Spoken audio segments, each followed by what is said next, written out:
شروع اللہ کے نام سے جو بڑا مہربان نہایت رحم والا ہے۔ جو چیزیں آسمانوں میں ہیں اور جو چیزیں زمین میں ہیں سب خدا کی تسبیح کرتی ہیں اور وہ غالب حکمت والا ہے۔ وہی تو ہے جس نے کفار اہل کتاب کو حشر اول کے وقت ان کے گھروں سے نکال دیا، تمہارے خیال میں بھی نہ تھا کہ وہ نکل جائیں گے، اور وہ لوگ یہ سمجھے ہوئے تھے کہ ان کے قلعے ان کو خدا کے عذاب سے بچا لیں گے، مگر خدا نے ان کو وہاں سے آ لیا جہاں سے ان کو گمان بھی نہ تھا، اور ان کے دلوں میں دہشت ڈال دی کہ اپنے گھروں کو خود اپنے ہاتھوں اور مومنوں کے ہاتھوں سے اجاڑنے لگے۔ تو اے بصیرت کی آنکھیں رکھنے والو، عبرت پکڑو، اور اگر خدا نے ان کے بارے میں جلا وطن کرنا نہ لکھ رکھا ہوتا تو ان کو دنیا میں بھی عذاب دے دیتا، اور آخرت میں تو ان کے لیے آگ کا عذاب تیار ہے۔ یہ اس لیے کہ انہوں نے خدا اور اس کے رسول کی مخالفت کی، اور جو شخص خدا کی مخالفت کرے تو خدا سخت عذاب دینے والا ہے۔ مومنوں، کھجور کے جو درخت تم نے کاٹ ڈالے یا ان کو اپنی جڑوں پر کھڑا رہنے دیا سو خدا کے حکم سے تھا، اور مقصود یہ تھا کہ وہ نافرمانوں کو رسوا کرے۔ اور جو مال خدا نے اپنے پیغمبر کو ان لوگوں سے لڑائی بھڑائی کے بغیر دلوایا ہے اس میں تمہارا کچھ حق نہیں،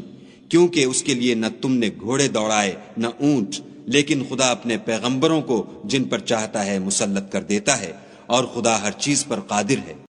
جو مال خدا نے اپنے پیغمبر کو دیہات والوں سے دلوایا ہے وہ خدا کے اور پیغمبر کے قرابت والوں کے اور یتیموں کے اور حاجت مندوں کے اور مسافروں کے لیے ہے، تاکہ جو لوگ تم میں دولت مند ہیں انہی کے ہاتھوں میں نہ پھرتا رہے۔ سو جو چیز تم کو پیغمبر دیں وہ لے لو، اور جس سے منع کریں اس سے باز رہو، اور خدا سے ڈرتے رہو، بے شک خدا سخت عذاب دینے والا ہے۔ اور ان مفلسان تارک الوطن کے لیے بھی جو اپنے گھروں اور مالوں سے خارج اور جدا کر دیے گئے ہیں، اور خدا کے فضل اور اس کی خوشنودی کے طلبگار اور خدا اور اس کے پیغمبر کے مددگار ہیں، یہی لوگ سچے ایماندار ہیں۔ اور ان لوگوں کے لیے بھی جو مہاجرین سے پہلے ہجرت کے گھر یعنی مدینے میں مقیم اور ایمان میں مستقل رہے، اور جو لوگ ہجرت کر کے ان کے پاس آتے ہیں ان سے محبت کرتے ہیں، اور جو کچھ ان کو ملا اس سے اپنے دل میں کچھ خواہش اور خلش نہیں پاتے،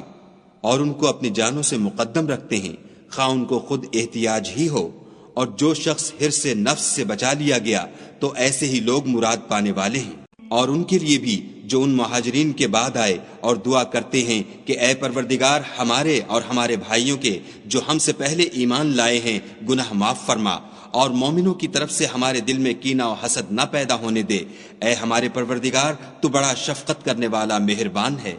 کیا تم نے ان منافقوں کو نہیں دیکھا جو اپنے کافر بھائیوں سے جو اہل کتاب ہیں کہا کرتے ہیں کہ اگر تم جلا وطن کیے گئے تو ہم بھی تمہارے ساتھ نکل چلیں گے، اور تمہارے بارے میں کبھی کسی کا کہا نہ مانیں گے، اور اگر تم سے جنگ ہوئی تو تمہاری مدد کریں گے، مگر خدا ظاہر کیے دیتا ہے کہ یہ جھوٹے ہیں۔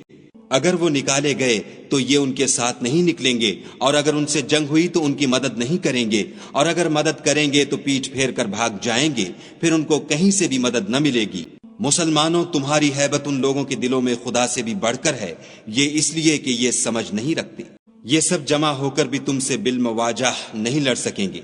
مگر بستیوں کے قلعوں میں پناہ لے کر یا دیواروں کی اوٹ میں مستور ہو کر ان کا آپس میں بڑا رعب ہے۔ تم شاید خیال کرتے ہو کہ یہ اکٹھے اور ایک جان ہیں، مگر ان کے دل پھٹے ہوئے ہیں، یہ اس لیے کہ یہ بے عقل لوگ ہیں۔ ان کا حال ان لوگوں کا سا ہے جو ان سے کچھ ہی پیشتر اپنے کاموں کی سزا کا مزہ چکھ چکے ہیں، اور ابھی ان کے لیے دکھ دینے والا عذاب تیار ہے۔ منافقوں کی مثال شیطان کی سی ہے کہ انسان سے کہتا رہا کہ کافر ہو جا، جب وہ کافر ہو گیا تو کہنے لگا کہ مجھے تجھ سے کچھ سروکار نہیں، مجھ کو تو خدائے رب العالمین سے ڈر لگتا ہے۔ تو دونوں کا انجام یہ ہوا کہ دونوں دوزخ میں داخل ہوئے، ہمیشہ اس میں رہیں گے، اور بے انصافوں کی یہی سزا ہے۔ اے ایمان والو، خدا سے ڈرتے رہو، اور ہر شخص کو دیکھنا چاہیے کہ اس نے کل یعنی فردائے قیامت کے لیے کیا سامان بھیجا ہے، اور ہم پھر کہتے ہیں کہ خدا سے ڈرتے رہو،